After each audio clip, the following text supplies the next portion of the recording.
need more reform to protect the 40% of children born out of wedlock each year in the U.S. Right now, once custody has been ordered, it's illegal to remove a child from their father, usually a felony. But it's perfectly legal in all 50 states for a woman to conceal her pregnancy, leave the father's name off the birth certificate, and never tell him he has a child, ever. How is this not kidnapping?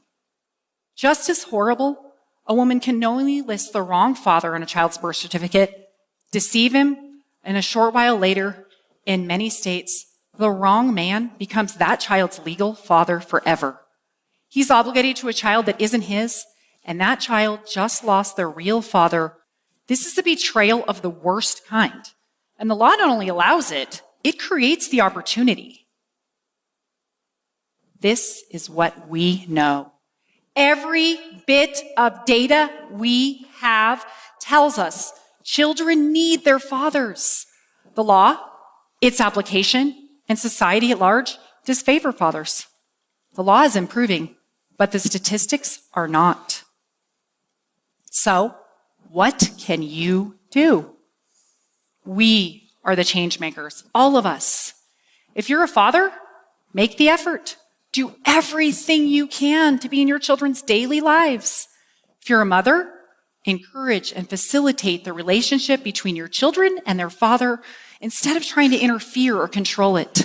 If you're a child, spend time with your dad. Ask him to do something. Seek his advice and guidance. If you're an employer, grant the fathers you employ the ability to be at their children's events, to help in their schools, to take sick days to care for their kids. If you work in the legal field, help us continue to progress, change the laws, and ensure that they're enforced to protect fathers and their children. The importance of this pursuit cannot be overstated.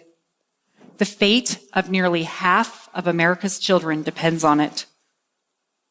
I'd like to close by asking all of you to do one final thing. Please stand if you are able, or raise your hand. If you grew up without a father, if you raised or raising a child without a father, or if you were a father who's been separated from your child. Now, look around. The people really affected by fatherlessness. Really, look. Now let me tell you who can't stand.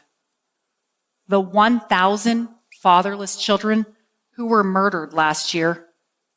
The 3,000 fatherless children who died from drugs.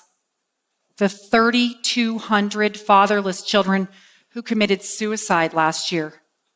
And the 14,000 fatherless children who were incarcerated. Everyone, please stand for them and do everything you can to help the remaining 17 million fatherless children avoid these fates. Thank you.